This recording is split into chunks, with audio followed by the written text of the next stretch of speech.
महिमा सिंह जी, जिस यात्रा को निकालने का ऐलान महापंचायत में आज किया गया है 28 अगस्त को ब्रजमंडल यात्रा, क्या ये यात्रा निकलनी चाहिए? क्या इसको अनुमति मिलनी चाहिए? कांग्रेस पार्टी का रुख क्या है? जय हिंद। इस दौरे सियासत का इतना सा फसाना है, इस दौरे सियासत का इतना सा फसाना है, बस्ती भी जलानी है, मातम भी मनाना है।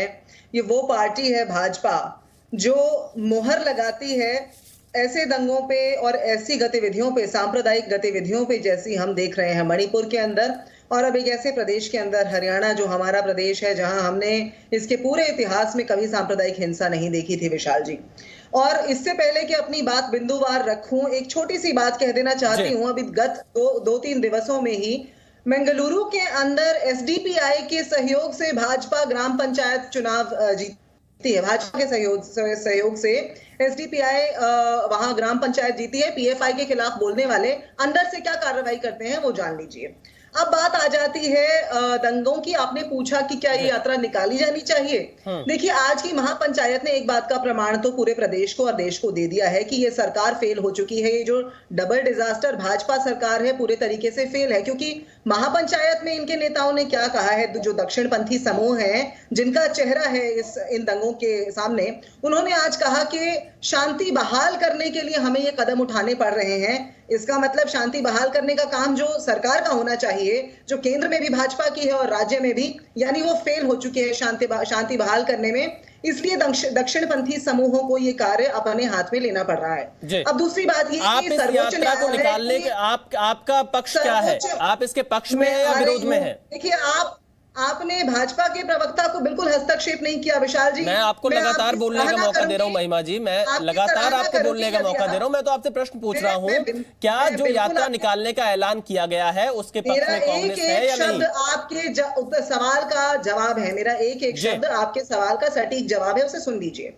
तो ये दंगाइयों को पहले तो 2015 में मोनू मानेसर को ये अपॉइंट करते हैं, इनकी अपनी नियुक्ति थी। अभी इन्होंने मामन खान का जिक्र किया, जो कि जनता के चुने हुए प्रतिनिधि हैं, और ये जानती है भाजपा भी और सभी जानते हैं कि जनता के चुने हुए प्रतिनिधि जो हैं उनके पास क्या प्रिविलेजेस होती हैं और क्या उनकी ड्यूटीज होती हैं, वो उस बात को ख्याल में रखा जा रहा है। बावजूद इसके मोनू मानेसर जैसे दंगाई, जिनका किरदार हमें मालूम है, उसको बचाव करने का काम इस सरकार ने किया, जिनकी नियुक्ति इन्होंने की थी। और आज की महापंचायत के अंदर गौरक्षक दल के ही एक और आचार्य जो है आजाद शास्त्री, उनका बयान है आज कि गांधी ने की वजह से मेवात के अंदर मुसलमान रह गए। ये देश जो है वो हिंदू और मुसलमानों का है, और गांधी की वजह से वहां मुसलमान रह गए।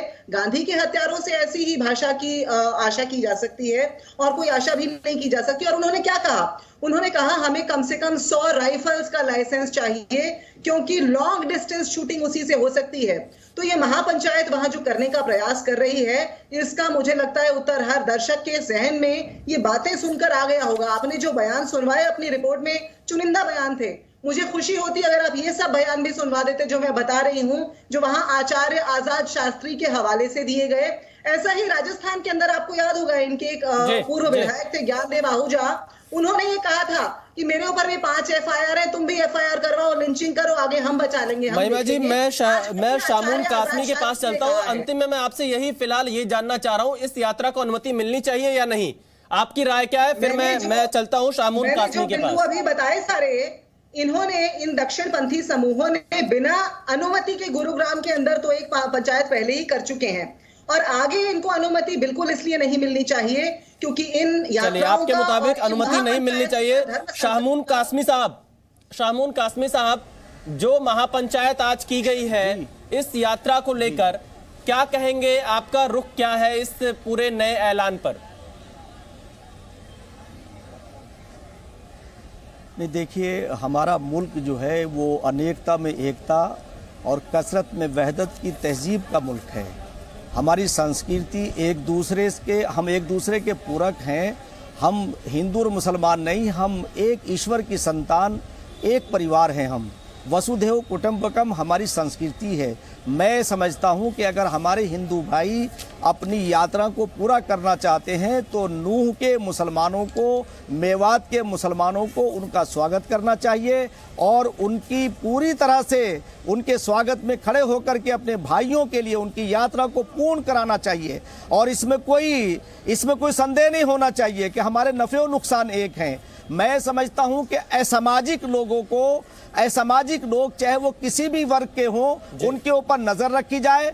प्रशासन को सख्त जो है वो वहां पहरेदार की तरह खड़े होना चाहिए ताकि हमारे दूध और खून के जो पवित्र रिश्ते हैं वो खंडित न हो सकें। और हमारे हिंदू भाइयों की आस्थाएं हम सब की, हमारी पूजा पद्धति अलग हो सकती है मगर हमारे नफ़े और नुकसान एक है और निसंदेह हमारा मालिक भी एक है। मैं तो ये कहता हूं कि संसार का पहला ग्रंथ वेद है और अंतिम ज्ञान कुरान है, दोनों का मूल एक है। एको ब्रह्म द्वितीय नास्ते वादहुला शरीक, वन गॉड विदाउट सेकेंड, अव्वल अल्लाह नूर उपाय, कुदरत के सब बंदे, एक ही नूर से सब जग उपजे, कौन भले कौन बंदे।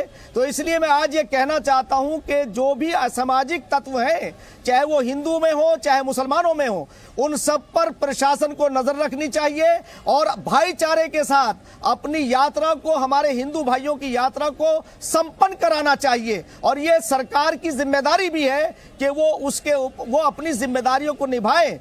और वहां के जो मुख्यमंत्री हैं श्री खट्टर जी, वो भी एक संवेदनशील व्यक्ति है। मैं समझता हूं कि जब यात्रा निकले तो खट्टर जी भी वहां रहे और हम भी उनके स्वागत के लिए वहां पहुंचेंगे। हम स्वागत करते हैं अपने भाइयों का ताकि ये भाईचारा बना रहे और ये देश इसी तरह से मजबूत रहे जो हम अभी मुफ्ती साहब आप शांति और भाईचारे का आजादी की सालगिरह मनाएंगे दे रहे हैं, लेकिन राशिद शरीफ साहब इसके बड़े खिलाफ हमें नजर आए।